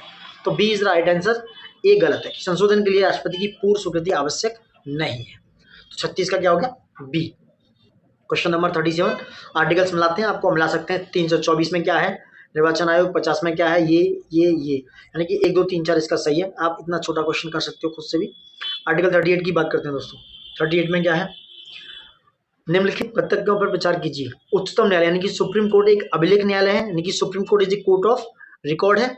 दूसरा, इसके अभिलेखों को न्यायालयों में चुनौती नहीं दी जा सकती, यानी कि it's records can not be challenged in court. कौन सा आंसर है? दोनों सही है दोस्तों, और दोनों ही इसका स्पष्टीकरण यानी एक्सप्लेनेशन कर रहे हैं। 38 का A is the right answer regarding this. देखो आर्टिकल 129 में, आर्टिकल 129 में किसकी बात की गई है कि सुप्रीम कोर्ट एक्ट करेगा as a court of record. ठीक है, तो किसमें? आर्टिकल 129 में ऐसा गिवन है दोस्तों, और इसको चैलेंज भी नहीं किया जा सकता। क्वेश्चन नंबर 39, भारतीय निर्वाचन आयोग यानी कि इलेक्शन कमीशन के रिगार्डिंग है। वह संसद यानी कि यह संसद, राज्य विधानमंडल, स्थानीय निकाय के चुनाव, भारतीय यानी election commission of India, not talking about state election commission. So please recall your minds. ठीक है, तो यह संसद और राज्य विधानमंडल, स्थानीय निकाय के चुनाव का संचालन करता है। 39 की बात हो रही है। यह संसद सदस्यों की निर्भरता से संबंधित मामलों पर राष्ट्रपति को परामर्श देता है। ऑब्वियस है, यानी कि बी तो मुझे सही लगा, यानी 2 तो सही लग रहा है। बट ये स्थानीय निकाय चुनाव यानी ग्राम पंचायत हुआ या जो डिस्ट्रिक्ट लेवल पे है, डिस्ट्रिक्ट बोर्ड्स के चुनाव हुए, नहीं, ये कराता है state election commission. So A 1 is wrong, तो B is the right answer regarding this. ठीक है, B is the right answer. Election commission कौन से पार्ट में, भाग में, ये बताइए जरा। देखो ये 15 भाग 15 में इलेक्शन कमीशन की बात की है, आर्टिकल 324 से लेके। ठीक है, अब बात करते हैं आर्टिकल क्वेश्चन नंबर 40 की। विचार करना है इन सब पर। क्या विचार करना है कि किस में बाई कैमरलिज्म यानी कि द्विसदनीय विधानमंडल है, बाई कैमरल लेजिस्लेचर है। 6 स्टेट्स ऐसे हैं जिनमें बाई कैमरलिज्म है। कौन कौन से हैं इनमें से गिवन है? अब बात करते हैं इसमें कौन कौन से हैं। अभी फिलहाल तेलंगाना और बिहार है, तमिलनाडु और पश्चिम बंगाल में नहीं है। तो B is the right answer. अब 6 स्टेट्स कौन कौन से हैं आप प्लीज कमेंट में बता सकते हैं। देखो 6 स्टेट है दोस्तों इसमें। नंबर 1 आंध्र प्रदेश, कौन सा है? नंबर 1 है आंध्र प्रदेश हो गया। नंबर 2 महाराष्ट्र, नंबर 3 कर्नाटका हो गया, नंबर 4 तेलंगाना हो गया, बिहार और उत्तर प्रदेश। ये 6 स्टेट हैं, ठीक है, जिनमें बाई कैमरलिज्म है, द्विसदनीय विधानमंडल है। 41 की बात करें, उत्तर प्रदेश में जनजातीय संग्रहालय की स्थापना के संदर्भ में। क्वेश्चन थोड़ा करंट से रिलेटेड है। आप देख सकते हो कि ट्राइबल म्यूजियम कहाँ कहाँ बन रहा है दोस्तों। ठीक है, तो इसकी स्थापना मिर्जापुर, सोनभद्र और महाराजगंज, जो कि उत्तर प्रदेश का पूर्वी पार्ट है, वहां बन रहा है। बिल्कुल सही। केंद्र सरकार द्वारा प्रत्येक संग्रहालय के लिए 15 करोड़ रुपए की राशि प्रदान की गई है। नहीं भाई, ऐसा तो मुझे लग नहीं रहा। A is the right answer. 15 crore रुपए की राशि उन्होंने म्यूजियम के लिए दी है। There will be no burden on the state government. तो केंद्र सरकार द्वारा प्रत्येक संग्रहालय के लिए नहीं, टोटल 15 करोड़ है दोस्तों। सो A is the right answer, यानी कि सॉरी दोनों ही सही है इसमें। सेंट्रल गवर्नमेंट ने दिया हुआ है, तो दोनों सही है इसमें। ठीक है, क्वेश्चन नंबर 42 की बात करते हैं। 42 है सर्वदेव मंदिर। स्वर्देव मंदिर की बात हो रही है। इसका इनॉग्रेशन कब किया गया था, इसके बारे में। तो यह महर्षि सदाफल देव की शिक्षाओं, उनके उपदेशों को प्रतीक है। बिल्कुल सही दोस्तों। इस मंदिर की संगमरमरी दीवारों पर स्वर वेद के 4000 दोहे उत्कीर्ण है। पूछ रहा है कौन सा सही है। दोनों सही है, दोनों सही है। ये बात हो रही है क्योंकि 2023 में मोदी जी ने 18 दिसंबर 2023 को इस मंदिर का उद्घाटन किया था वाराणसी में। कहाँ किया था? वाराणसी में। इसलिए इसके रिगार्डिंग दोनों चीजें सही है दोस्तों। अब बात करते हैं 43। हाल ही में भारत में सूक्ष्म, लघु तथा मध्यम उद्योगों के संदर्भ में सीबीआरई द्वारा जारी, सीबीआरई एक रिपोर्ट है, उसके द्वारा जारी की गई रिपोर्ट उत्तर प्रदेश किस स्थान पर रहा? उत्तर प्रदेश की रैंक है 3य। आप ये डायरेक्ट फैक्चुअल क्वेश्चन देख सकते हैं। जनवरी 2024 में इसकी रिपोर्ट आई थी, तो 3य स्थान मिला है दोस्तों। कितना? 3rd रैंक आई है इसकी। नंबर 1 पर है महाराष्ट्र, नंबर 2 पर है तमिलनाडु। ठीक है, ये काफी अच्छा क्वेश्चन है। एक जिला एक उत्पाद, इनको मैच करना है। एक जिला एक उत्पाद में क्या है? मैच करना है दोस्तों। तो देखो महोबा में है गौरा पत्थर, सिद्धार्थनगर काला नमक चावल से है, अमरोहा वाद्य यंत्र ढोलक से है, और बरेली जरे जोधी और बांस के उत्पाद से है। अच्छा क्वेश्चन आप देख के जाइएगा। तो C is the right answer regarding this. कौन सा? सी, यानी कि 1 2 3 4 इसका सही है। 45। लोक कलाकारों के मंच प्रदान करने के उद्देश्य से उत्तर प्रदेश सरकार द्वारा संस्कृति उत्सव 2023। करंट के क्वेश्चन है, चाहो तो आप देख सकते हो। वैसे मैं एक बार जल्दी जल्दी बता देता हूँ। इसका आंसर है हमारी संस्कृति हमारी पहचान, यानी कि अवर कल्चर अवर आइडेंटिटी। ठीक है, और आगे भी क्वेश्चन है कुछ, हम आगे पढ़ते हैं। थोड़ा सा करंट के क्वेश्चन है दोस्तों, तो आप चाहो तो देख सकते हो। अब हम आते हैं 51 पे। भारत के सर्वोच्च न्यायालय का क्षेत्राधिकार एवं न्यायाधीशों की संख्या में वृद्धि निम्नलिखित में से किसकी अनुशंसा से की जा सकती है, किसकी अनुशंसा होगी तब ये होगा दोस्तों। तो आपको पता होना चाहिए पार्लियामेंट बोलेगा तभी हो सकता है। पार्लियामेंट आर्टिकल 124 से 147 तक सुप्रीम कोर्ट अंडर पार्ट 5 में है इंडियन कॉन्स्टिट्यूशन में, और सुप्रीम कोर्ट को प्रेसिडेंट कौन करता है, उसके जज को प्रेसिडेंट उसको अपॉइंट करते हैं, और इनको घटाने और बढ़ाने की पावर है पार्लियामेंट के पास। पंचायती राज के संदर्भ में पीआरआई की बात हो रही है, निम्नलिखित कथनों में से कौन सा सही है। नंबर 1, राज्य विधानमंडल विधि द्वारा पंचायत की संरचना के लिए उपबंध करेगा, बिल्कुल सही है। प्रत्येक राज्य, ग्राम, ब्लॉक और जिला स्तर पर स्थानीय निकाय का गठन होगा, तीनों लेवल पे, ठीक है। अगर 20 लाख से कुछ जनसंख्या, ऐसा कुछ क्राइटेरिया है, आप देख लेना एक बार, वैसे ऐसा कुछ है, सही है। ऐसे राज्य जिनकी संख्या 20 लाख से अधिक है, देखो दिया हुआ है, नहीं है, वे मध्य स्तर पर यानी कि ब्लॉक लेवल पर गठन नहीं कर सकेंगे। तीनों राइट है पीआरआई के रिगार्डिंग, क्योंकि 23वां जो कॉन्स्टिट्यूशन 1992 में आया था तब ये बात लागू की गई थी। उसमें ऐसा बोला गया था, पार्ट 9 में आर्टिकल 243 से लेकर 243 ओ तक ग्राम पंचायत की बात की गई थी दोस्तों, ठीक है। अब बात करते हैं 53, क्वेश्चन नंबर 53 की। निम्नलिखित में से सूची को मैच करना है। आर्टिकल्स में बहुत जरूरी है, सारे आर्टिकल्स आप एक बार देख के जाइए। यूपीएससी की बात कर रहे हैं, किसमें है, आर्टिकल 315 यानी कि 2। वित्त आयोग आर्टिकल 280 पिछली बार आया था। एनसीएससी राष्ट्रीय अनुसूचित यानी कि national commission for schedule caste, किसमें है दोस्तों, 338। और भारत का नियंत्रक एवं महालेखा परीक्षक कैग किसमें, 148, जिसको अपॉइंट करते हैं प्रेसिडेंट, ठीक है। वही बात करते हैं राष्ट्रीय अनुसूचित जनजाति आयोग के संदर्भ में, यानी एनसीएसटी शेड्यूल ट्राइब्स के बारे में क्या है। यह एक संवैधानिक निकाय यानी कॉन्स्टिट्यूशनल बॉडी है, बिल्कुल सही।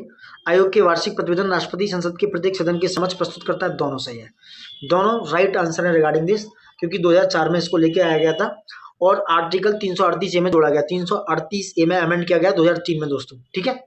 अब क्वेश्चन 55 की बात करते हैं। निम्नलिखित में से किस स्थिति में बंदी प्रत्यक्षीकरण रिट जारी नहीं की जा सकती, कौन सी, हैबियस कॉर्पस की बात करते हैं।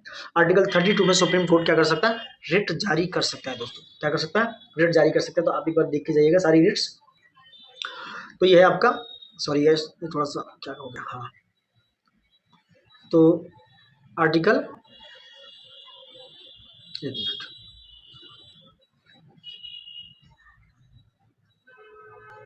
तो दोस्तों ये हैबियस कॉर्पस की रिट अगर डिटेंशन इज लॉफुल है तो भी जारी नहीं की जा सकती।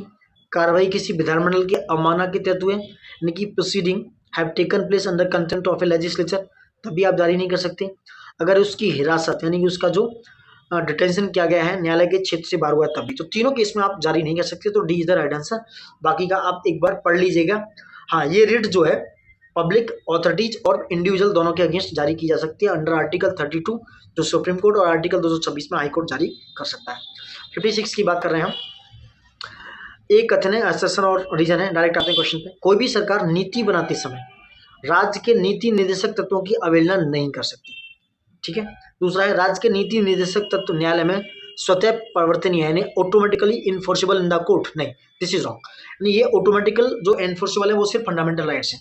तो C is right answer regarding this, क्योंकि ए सत्य है और आर असत्य है, तो C is the right answer regarding this. Question number 57, कौन से प्रावधान संसद के साधारण बहुमत यानी कि सिंपल मेजोरिटी से अमेंड किए जा सकते हैं। बहुत अच्छा क्वेश्चन है दोस्तों, ये आता है कई बार, आप बताइए। देखो सारे ही प्रावधान इसमें जो मुझे लग रहा है कि आपको अगर कोई लेजिस्लेटिव काउंसिल बनानी है और बिगाड़नी है, क्रिएशन करना है, एबोलिशन करना है विधान परिषद का, उसको भी सिंपल मेजोरिटी से। छठी अनुसूची से संबंधित मामले जो है 6 शेड्यूल में जो मामले हैं उनको भी, नागरिकता से रिलेटेड वो भी, और संसद सदस्यों के वेतन भत्ते में भी आप ये काम कर सकते हो सिंपल मेजोरिटी से। तो D is the right answer regarding this, क्योंकि आप इजी गोइंग कर सकते हो ये सारी चीजें सिंपल मेजोरिटी से, ठीक है। तो ये हो गया। और आपको नया स्टेट ऑल्टर करना है, एरिया बढ़ाना है, घटाना है, ये भी काम आप सिंपल मेजोरिटी वाले प्रावधान से कर सकते हो। अब आर्टिकल 58 की बात करते हैं दोस्तों। निम्नलिखित में से किसका उल्लेख निर्देशक तत्वों में नहीं है, डीपीएसपी में मेंशन नहीं है, कौन सा ऐसा इनमें से है, चारों में से, 4 ऑप्शन है आपकी। तो कमजोर वर्गों के शैक्षणिक एवं आर्थिक हितों का प्रोत्साहन, promotion of education the economic interest of weaker section, ये है, ये मेंशन है। Protection of SC and ST in public service, इस पर थोड़ा विचार करेंगे, ठीक है। न्यायपालिका एवं कार्यपालिका पृथक्करण, आर्टिकल 51 में ऐसा है, सॉरी 50 में है ये, सॉरी गाइस। और ये अंतर्राष्ट्रीय शांति एवं सुरक्षा को प्रोत्साहन जो है ये आर्टिकल 51 में है, तो टॉप इंटरनेशनल पीस और उसकी सिक्योरिटी की बात करता है। ये 51 51 में, ये 50 में। और एक कमजोर वर्गों का जो शैक्षणिक है ये किसमें है, आर्टिकल 40 डीपीएसपी में, सॉरी आर्टिकल डीपीएसपी में है, 46 की बात हो रही है, 46 में है। तो सार्वजनिक सेवाओं में जो ये बी ऑप्शन है ये डीपीएसपी का पार्ट नहीं है, किसका पार्ट नहीं है, बीपीएसपी का ये पार्ट नहीं है। ठीक है, B is the right answer. 59 आपातकाल यानी कि इमरजेंसी के संदर्भ में विचार करते हैं। पहला क्वेश्चन, राष्ट्रपति द्वारा आपातकाल की घोषणा प्रधानमंत्री की मौखिक सलाह पर दी जा सकती है। दोस्तों बहुत अच्छा क्वेश्चन है मौखिक सलाह के बारे में, कि मौखिक सलाह पर दी जा सकती है क्या। दूसरा है, आपातकाल की घोषणा की किसी न्यायालय में चुनौती नहीं दी जा सकती। आंसर कमेंट बॉक्स में बताइए। इनमें से पूछ रहे कौन सा सही है, दोनों ही गलत है दोस्तों, ना तो एक ना ही डी। ये कह रहे हैं कि भाग जो 18 है यानी कि पार्ट 18 में आर्टिकल 352 से 360 तक जो प्रोविजन है वो इमरजेंसी के रिलेटेड है, 52 से 60 तक। नेशनल इमरजेंसी की बात होती है आर्टिकल 352 में बात होती है, 352 में। स्टेट इमरजेंसी आती है 356 में, और फाइनेंशियल इमरजेंसी आती है आर्टिकल 360 में, इसमें 360। ठीक है, तो दोनों ही आंसर गलत है कि राष्ट्रपति जो है मौखिक घोषणा प्रधानमंत्री नहीं कर सकते हैं क्योंकि उनको रिटेन में चाहिए। आर्टिकल 44 अमेंडमेंट 1978 में ऐसा बोला गया था। क्वेश्चन नंबर 60, लोकसभा के महासचिव के संदर्भ में कथन पर विचार करना है दोस्तों। विचार क्या है, इनकी नियुक्ति राष्ट्रपति द्वारा की जा सकती है। बिल्कुल सही।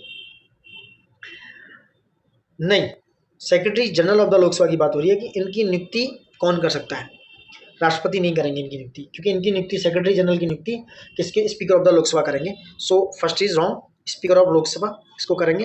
या राष्ट्रपति के प्रति उत्तरदायी होते हैं, नहीं भाई, ये आंसरेबल होते हैं, ये उत्तरदायी होते हैं सिर्फ स्पीकर ऑफ द लोकसभा के। ठीक है, तो एक और दो दोनों गलत हो गए, तो तीसरा बच्चा यानी ये सही है। संसदीय प्रथाओं परंपराओं का रक्षक है, the protector of parliament, protecting practice and traditions की बात हो रही है, तो ये बात हो रही है दोस्तों। ठीक है, अब बात करते हैं 61 की। तो दोस्तों ये बात कर रहा है काल क्रम में लगाना। देखो मैं पूरा क्वेश्चन नहीं पढ़ रहा क्योंकि आप पढ़ सकते हो, क्योंकि आपको पता है क्रोनोलॉजी ऑर्डर्स में लगानी है। सरकारी कमीशन कब आया, प्रशासनिक सुधार, आनंदपुर साहिब प्रस्ताव, राजमंडार। अच्छा क्वेश्चन है, तो इनमें क्या है कि आपको ये पता तो होना ही चाहिए कि कब कब आया। देखो मैं एक बार बता देता हूँ डिटेल में। जो सरकारी आयोग है दोस्तों, सरकारी आयोग आया दोस्तों आपका ARC आया था किसमें, सरकारी आयोग कब आया, बी, ये आया था। ऑप्शन राइट है 20 में। मैं एक बार थोड़ा रीचेक कर देता हूँ क्योंकि गलत इन्फॉर्मेशन नहीं पहुंचनी चाहिए थी आपके पास। सरकारी आयोग आया 1983 यानी 1983 में। गलत इन्फॉर्मेशन ना देखने की वजह से मुझे देखना पड़ा, और इसमें गलत कुछ नहीं है। और प्रशासनिक सुधार आयोग दोस्तों आपका आया ये 1966 में, 1966 में। ठीक है, दूसरा आनंदपुर साहिब प्रस्ताव आया 1973 में, 1973। राजमन्नार समिति दोस्तों कब आई, राजमन्नार समिति आई आपकी 1969 में, 1969। ठीक है, तो इसका आंसर हो गया 2 4 3 1, B is the right answer regarding this. ठीक है, अब क्वेश्चन नंबर आते हैं 62 पे। क्वेश्चन नंबर क्या है, 62। भारतीय संविधान द्वारा, इनको थोड़ा हटा देता हूँ, एक मिनट रुको। ये है भारतीय संविधान द्वारा नागरिकों के किस अनुच्छेद के तहत अपनी भाषा, लिपि या संस्कृति को संरक्षित करने का अधिकार दिया गया है, किस आर्टिकल में। देखो गाइस आर्टिकल तो प्लीज आप जरूर अच्छे से पढ़ के जाइए क्योंकि कंफ्यूजन बहुत होता है। तो ये बहुत अच्छा आर्टिकल है। आप ऐसा हो सकता है कि 350A, B में से लगा दो, नहीं, इसका आंसर है article 29 which are talking about जो फंडामेंटल राइट्स है कि Indian constitution protect the interest of minority by providing them the right to preserve their language, script and culture. तो बहुत कंफ्यूजिंग है। आर्टिकल 29 में ऐसा, बट हम क्या कर सकते हैं कि ये 350A, B जो भी लगा सकते हैं। तो D is the right answer regarding this. Article हम 63 की हम बात कर रहे हैं दोस्तों, 63 की बात कर रहे हैं कि 371J जो कर्नाटक राज्य के लिए विशेष प्रावधान देता है, इसका कौन सा संविधान सम्मिलित किया गया था, किस संविधान में। ये दोस्तों डायरेक्ट क्वेश्चन है, 98वां संविधान संशोधन 2012 में इसको शामिल किया गया था। 63 का डी। 64 का क्वेश्चन देखते हैं, निम्नलिखित में से कौन सा एक असर्शन और कारण है, कौन सा सही है। 64 की बात करते हैं वही, तो 64 में है कि भारत में मत देने का अधिकार और निर्वाचित होने का अधिकार एक विधिक और वैधानिक अधिकार है। यानी कि आप मत दे रहे हैं, यानी कि राइट टू वोट और राइट टू बी इलेक्टेड वाला एक क्या है, मत देने का अधिकार, और ये क्या है, एक वैधानिक यानी लीगल राइट है या स्टैट्यूटरी राइट है। ऑब्वियस है, बिल्कुल इज राइट। यहाँ पे कंफ्यूजन होता है क्योंकि 326 में इंडियन कॉन्स्टिट्यूशन में गिवन है भाई, ये बात बोली गई है कि ये एक तुम्हारा लीगल राइट है दोस्तों। क्या है, लीगल राइट है, बट वो राइट टू वोट को स्पेसिफाई नहीं करते 326 में, बट ऐसा बोला गया है। दूसरा क्या है कि भारत में मत देने का अधिकार और निर्वाचित होने का अधिकार उल्लेख संविधान में नहीं किया गया। बिल्कुल सही है, संविधान में नहीं किया गया दोस्तों। सो C is the right answer, यानी कि ये दूसरे का एक्सप्लेनेशन दे रहा है और जिसका आंसर सही है एक्सप्लेनेशन सी वाले का। 64 हो गया। 65 पे बात करते हैं। भारत सरकार द्वारा घोषित 6 शास्त्रीय भाषाओं में वर्ष के आधार पर, इनको भी क्रम है, क्रोनोलॉजी कितनी आ रही है, चाहे यूपीएससी हो, पीसीएस हो, हर जगह क्रोनोलॉजी। भाई कितना डेटा याद करेंगे, बट करना पड़ेगा। बात करते हैं कौन सा है 65 का। देखो सबसे पहले तमिल को शायद बनाया गया था 2004 में, तो तमिल इज द राइट। तो इसमें देखिए दो कौन सा है, तीनों में, तो ये एलिमिनेट हो गया, ये वाला एलिमिनेट। उसके बाद तमिल के बाद किसको बनाया गया, संस्कृत को 2005 में, एक, तो ये है 2 एक, ये एलिमेंट हो गया, ये आ गया आंसर। यानी कि तमिल को 2004 में, संस्कृत को 2005 में, उसके बाद कन्नड़ 2008 में, तेलुगु 2008 में, मलयालम 2013 में, उड़िया 2014 में। तो 4 लास्ट में है, तो आंसर इज सी 66। सर्वोच्च न्यायालय यानी कि सुप्रीम कोर्ट के न्यायाधीश के संदर्भ में ये बात कही है दोस्तों, क्या सही है? इन्हें दुर्व्यवहार और साबित कदाचार के आधार पर राष्ट्रपति द्वारा हटाया जा सकता है। They can be remove by the president on the basis of misbehaviour and in true misconduct. नहीं भैया, मुझे तो नहीं लगता ऐसा, शायद आपको ऐसा लगता होगा, बट आई थिंक कि मुझे थोड़ा सा इसमें डाउट है। ठीक है। दूसरा, न्यायाधीशों को उनके पद से हटाने की प्रक्रिया का उल्लेख अनुच्छेद 124(4) में किया गया है। तो 66 का पूछा है कौन सा है? मेरे हिसाब से तो ए रॉन्ग है, क्योंकि सुप्रीम कोर्ट इनको रिमूव कर सकता है, प्रेसिडेंट तो कर सकते हैं, बट एक स्पेशल मेजोरिटी से। दूसरी चीज, इनको रिमूव किया जा सकता है प्रूवन मिसबिहेवियर और इनकैपेसिटी में। समझ रहे हो? मिसबिहेवियर एंड इनकैपेसिटी में, ना कि मिसकंडक्ट में। तो बी इज द राइट, यानी कि 2 इज राइट आंसर, यानी कि B is the right answer regarding this. According to 124(4) the resolution जो पास होगा दोनों पार्लियामेंट के द्वारा, सॉरी हाउसेस के द्वारा, ये प्रेसिडेंट को भेजा जाएगा। President will order to remove the जज of the supreme court. So ऐसा होगा बाद में। तो ये B is the right answer regarding this. Question number 67 की बात करें, निम्नलिखित में से एसर्शन की बात हो रही है। एसर्शन के देखो क्वेश्चन देख रहे हैं आप कितने आते हैं। भारत का सर्वोच्च न्यायालय विश्व के अन्य सर्वोच्च न्यायालयों से ज्यादा शक्तिशाली है। भाई बहुत पावरफुल है इंडिया का सुप्रीम कोर्ट।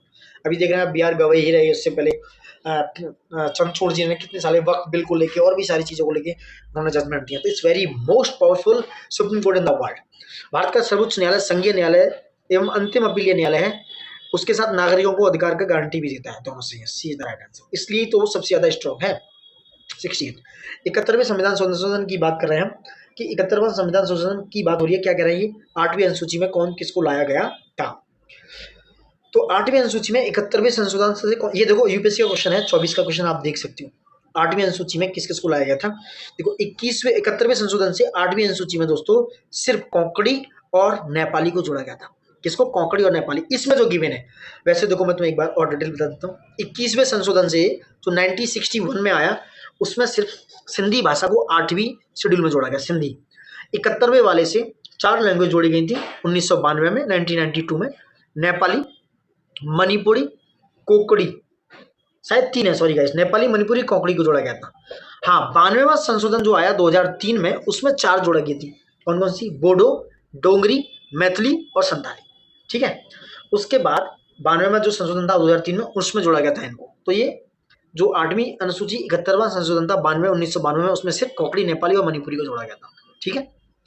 69 सर्वोच्च न्यायालय ने पहली बार किस बात में भूमि सुधार विधियों यानी कि लैंड रिफॉर्म लॉ की बात की थी दोस्तों? किसमें बोली थी ये बताइए? ये बोला गया था दोस्तों शंकरी प्रसाद बनाम भारत संघवाद में। यानी कि शंकरी प्रसाद बनाम भारत बंद में 5 अक्टूबर 1991 को 1951 को ये डिसीजन दिया गया था दोस्तों। ठीक है। तो शंकरी प्रसाद वाद और यूनियन ऑफ इंडिया में ऐसा लैंड रिफॉर्म्स की बात की गई थी दोस्तों। नेक्स्ट क्वेश्चन है दोस्तों, नीचे दिए गए एसेशन और रीजन्स की बात हो रही है। परिसीमन आयोग भारत में एक उच्चाधिकारिक निकाय है। इसके आदेशों को न्यायालय में चुनौती नहीं दी जा सकती। बताइए ऑप्शन क्या है दोस्तों? दोनों सही हैं और एक दूसरे की एक्सप्लेनेशन कर रहे हैं। तो D is the right answer regarding this. ठीक है। अब क्वेश्चन नंबर आते हैं 71 पे। 71 क्या कह रहा है दोस्तों? 71 कह रहा है इनको मिलान करना है दोस्तों। तो मिलान क्या करना है? मिलान ये करना है कि भारतीय भाषा संस्थान कहाँ पर है? ये मैसूर में है। केंद्रीय संस्कृत संस्थान दोस्तों नई दिल्ली में है। केंद्रीय हिंदी संस्थान आगरा, अंग्रेजी और विदेशी भाषा विश्वविद्यालय हैदराबाद में। तो इसका आंसर है C is the right answer regarding this. Notes में प्लीज नोट डाउन कर सकते हो आप इनको। ठीक है। क्वेश्चन नंबर 72 की बात करते हैं। तो स्पीड से दोस्तों इसलिए करा जा रहा है क्योंकि टाइम कम है और थोड़ा सा जल्दी करेंगे तो पैसे पता ही है आपको, रिवीजन टाइम है। तो प्रैक्टिस और revision is makes main perfect. ठीक है।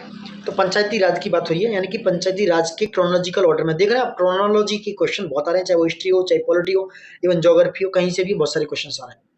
तो क्वेश्चन ये जी के राव, एम लैम सिंह भी, बलवंत राय, अशोक मेहता, ये सबसे पहली बात किसके लिए समिति है ये पूछ सकता है। तो ये पंचायती राज से संबंधित है, इसलिए ध्यान रखना इनके बारे में। ठीक है। अब इनकी हम क्रोनोलॉजी लगाते हैं। ठीक है। अब बात करते हैं जी वी के राव समिति। ये आई थी दोस्तों 1985 में। कब आई थी? 1985 में ये समिति आई थी 1985 में। ये गलत हो जाए तो लिख लो आप 1985। वहीं बात करते हैं एल एम सिंह भी, ये आई थी 1986 में।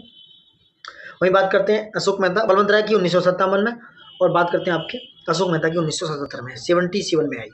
तो आप उस हिसाब से लगा सकते हो। आंसर इज सी, यानी कि 3 4 1 2 राइट आंसर रिगार्डिंग दिस। अब बात करते हैं 73। निम्नलिखित में से कौन सा राज्य का नीति निर्देशक सिद्धांत 42वें संविधान संशोधन से जोड़ा गया, यानी कि 42 संविधान संशोधन से जोड़ा गया है दोस्तों। तो पर्यावरण संरक्षण एवं वन्य जीव की रक्षा को जोड़ा गया है 42nd अमेंडमेंट 1976 में। कौन कौन से 4 एलिमेंट जोड़े गए मैं उनकी बात कर लेता हूँ। नंबर 1 आर्टिकल 39 जो सिक्योर करता है opportunity for the healthy development of children. दूसरा 39 है equal justice and provide free legal aid to the poor जो जोड़ा गया 42वें संशोधन 1976 से। तीसरा है secure the participation of workers in the management of industry जो आर्टिकल 43A है। चौथा है 48A जो पर्यावरण संरक्षण एवं वन्यजीव की सुरक्षा की बात करता है। ठीक है, तो ये 42वें संविधान संशोधन 1976 के द्वारा जोड़े गए। आर्टिकल 74 की क्वेश्चन 74 की बात करते हैं। निम्नलिखित में से कौन सुशासन का आधार स्तंभ नहीं, यानी गवर्नेंस का पिलर नहीं है इनमें से, तो कौन सा नहीं है दोस्तों। देखो रिलीजन, जैसे कि पाकिस्तान में रिलीजियसटी चलती है तो वहाँ गवर्नेंस अच्छे से नहीं चलती है, तो रिलीजियसटी और उसके सेंटिमेंटल पे कोई भी देश अपना एडमिनिस्ट्रेशन या अपनी गवर्नेंस को रन नहीं कर सकता।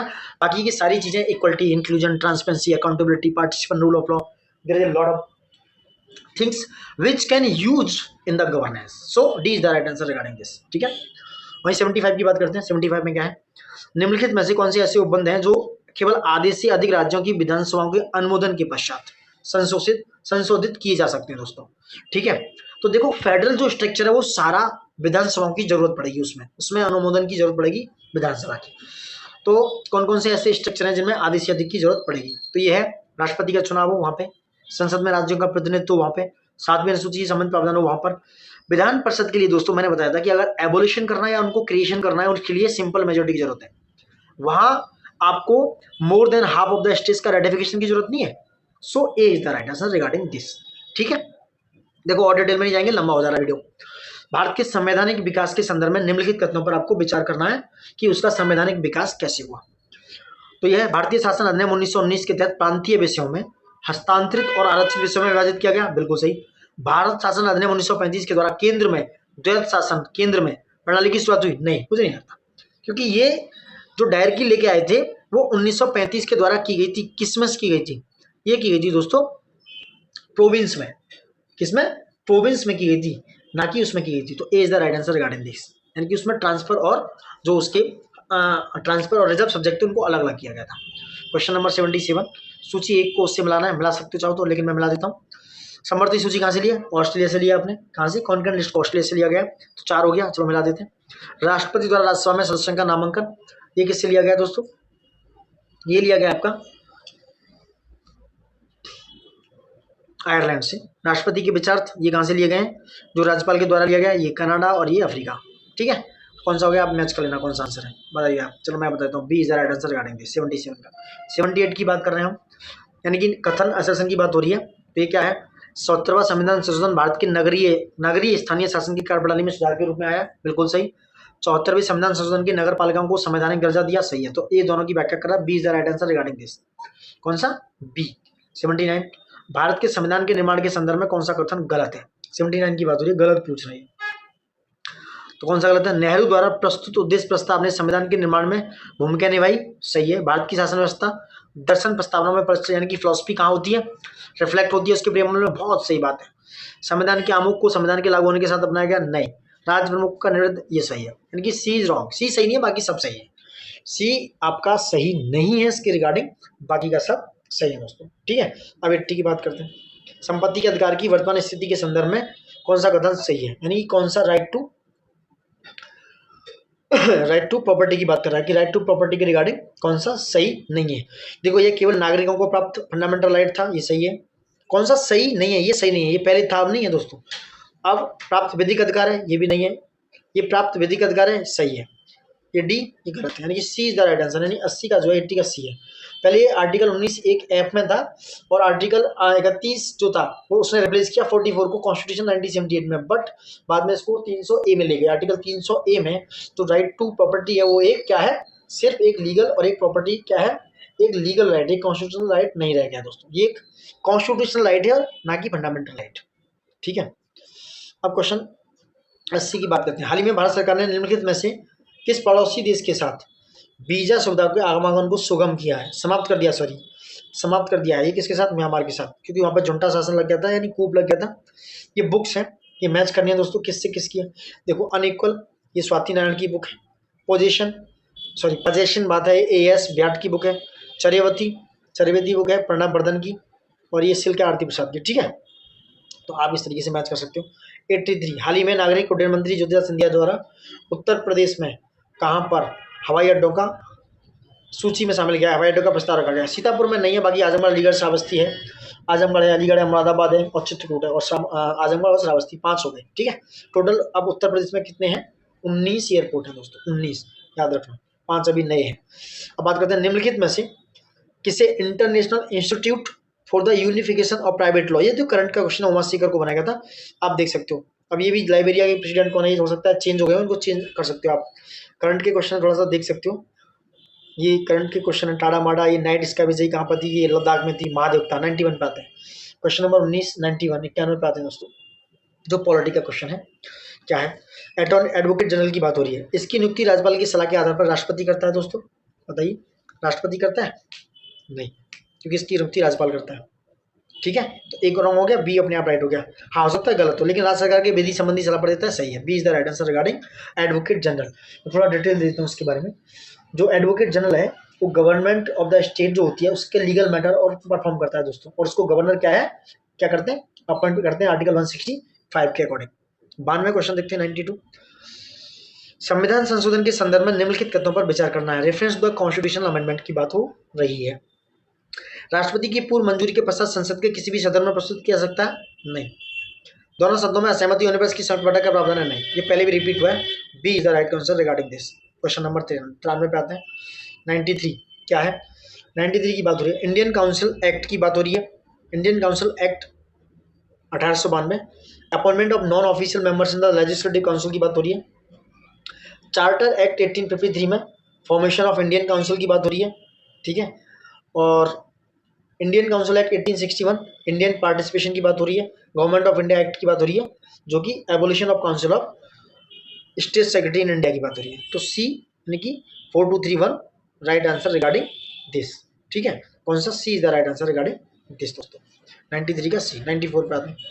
निम्नलिखित कथनों पर विचार करना है। विचार क्या करना है? संविधान में निर्वाचन आयोग के सदस्यों की अर्हता निर्धारित नहीं की गई है। उनकी अर्हता जो है निर्धारित नहीं की गई है, सही है। यानी उनकी जो क्वालिफिकेशन के बारे में कॉन्स्टिट्यूशन में कोई बात नहीं दोस्तों। सेवानिवृत्ति के बाद निर्वाचन आयुक्त केंद्र सरकार, राज्य सरकार के अधीन किसी नियुक्ति के पात्र नहीं है। तो ऐसा नहीं है, 94 में वो किसी भी नियुक्ति पर उनको ले जा सकता है, ऐसा मेंशन नहीं है, क्योंकि constitution does not prohibit election commissioner from taking up any other appointment by the government after retirement. तो कॉन्स्टिट्यूशन में ऐसा रोकने का, रुकावट का प्रोविजन नहीं है, प्रोहिबिट नहीं कर सकते हो। तो इसका आंसर हो गया सी इज द राइट आंसर, क्योंकि वो किसी भी पद पर जा सकते हैं। क्वेश्चन नंबर 95 की बात हो रही है कि गोलकनाथ में किस बात को बोला गया था? गोलकनाथ में बात बोला गया था कि जो डिसीजंस हैं रिलेटेड टू फंडामेंटल राइट्स, कौन से वाले? जो power to amend the fundamental rights, जो पावर है वो गोलकनाथ केस में है। जो बेसिक स्ट्रक्चर है वो केशवानंद भारती में। तो 1 2 3 4 यानी कि इसके हैं, यानी कि एक दूसरे से मिले हुए हैं तो। ठीक है, तो 1 2 3 4 इसका right answer regarding this is the right answer regarding this. 96 assertion और रीजन है, the state will make arrangement for free and compulsory education for children between the 6 to 14 year age. बिल्कुल सही है। दूसरा है, एक लोकतांत्रिक राष्ट्र में समावेशी शिक्षा का अधिकार न्यायपूर्ण मानवीय समाज के निर्माण का आधार है। In a democratic nation the right to inclusive education the basic for building a just and human society. A और बी दोनों सही है, ए और आर दोनों सही है, और एक दूसरे की व्याख्या भी कर रहे हैं। So B is the right answer regarding this दोस्तों। ठीक है, अब क्वेश्चन नंबर आते हैं 97 पे। राष्ट्रपति शासन प्रणाली के संदर्भ में क्या है? यानी कि प्रेसिडेंशियल सिस्टम ऑफ गवर्नमेंट की बात कर रहे हैं दोस्तों। ये हमारे इंडिया में पार्लियामेंट्री सिस्टम ऑफ गवर्नमेंट है, बट हम बात कर रहे हैं प्रेसिडेंशियल सिस्टम में। क्या सही है? इसमें कार्यपालिका अपनी लोकतांत्रिक वैधता के लिए विधायिका पर निर्भर रहती है? नहीं, ये गलत है। यानी कि प्रेसिडेंशियल सिस्टम में जो हेड ऑफ स्टेट है वो head of government are the same person होता है, दोनों एक ही होते हैं। ठीक है, तो जो एग्जीक्यूटिव जो होती है वो पार्लियामेंट में डिपेंड रहती है, ना कि प्रेसिडेंशियल में। तो एग्जीक्यूटिव यानी कि जो कार्यपालिका does not depend on the legislature for its democratic legitimacy. So A is the right answer. Oh wrong, B is right. राष्ट्रपति राज्य का मुखिया होता है, बी इज द राइट। पहला वाला गलत है। 98 राज्य के डीपीएसपी यानी कि निदेशक तत्व की बात हो रही है। इनको आयरलैंड के संविधान से लिया है, बहुत सही। ये राज्य द्वारा निर्मित विधि को प्रभावित करते हैं, बिल्कुल सही। किसको प्रभावित करते हैं? तो C is the right answer. ठीक है, 99 की बात करें 99 में आप मैचिंग कर सकते हो। चलो मैं बता देता हूँ एक बार। 93 90 30 39 ए में कौन सा गिवन है दोस्तों। 39A में कौन सा है? Equal justice and free legal add की बात हो रही है, तो ये हो गया समान न्याय एवं निःशुल्क सत्ता। 41 में किसकी बात हो रही है? किसकी बात हो रही है 41 में? यानी कि protect the right to get work, यानी कि उनको काम मिलना चाहिए, काम करने का अधिकार। अनुच्छेद 45 में किसकी बात हो रही है? 14 वर्ष की आयु तक निःशुल्क एवं शिक्षा की बात हो रही है। 48 में कृषि एवं पशुपालन को वैज्ञानिक शिक्षा की बात हो रही है। तो क्या हो गया इसका आंसर? इसका हो गया 2 4 3 1 ए। ठीक है, अब 100 की बात करते हैं। भारत के उपराष्ट्रपति के संदर्भ में यानी वाइस प्रेसिडेंट के संदर्भ में कौन सा कथन सही है दोस्तों? कौन सा कथन सही है? बात करते हैं जनता द्वारा प्रत्यक्ष रूप से नहीं चुना जाता है, बिल्कुल सही है। इसके निर्वाचन में राज्य विधानसभाओं के सदस्य शामिल होते हैं? नहीं होते, ये गलत है। सो बी गलत, ए सही, यानी कि A is the right answer regarding this. 100 question हो गए दोस्तों। अब बाकी के क्वेश्चन हम आगे करेंगे क्योंकि अगली कुछ 50 क्वेश्चन और रह गए, 150 क्वेश्चन हैं बाकी के। इसमें 50 क्वेश्चंस को बाद में बताया जाएगा। आपसे रिक्वेस्ट है कि प्लीज़ लाइक और सब्सक्राइब जरूर कीजिएगा। बहुत अच्छा क्वेश्चंस बनाए हुए हैं इसमें और बहुत ज़्यादा ये आपको पोटेंशियल प्रोवाइड करेंगे आपके एग्जाम के लिए। So now thank you for watching it and please like subscribe और ज़्यादा से ज़्यादा शेयर कीजिए दोस्तों, इतना तो हमारा बनता है। Thank you for watching it.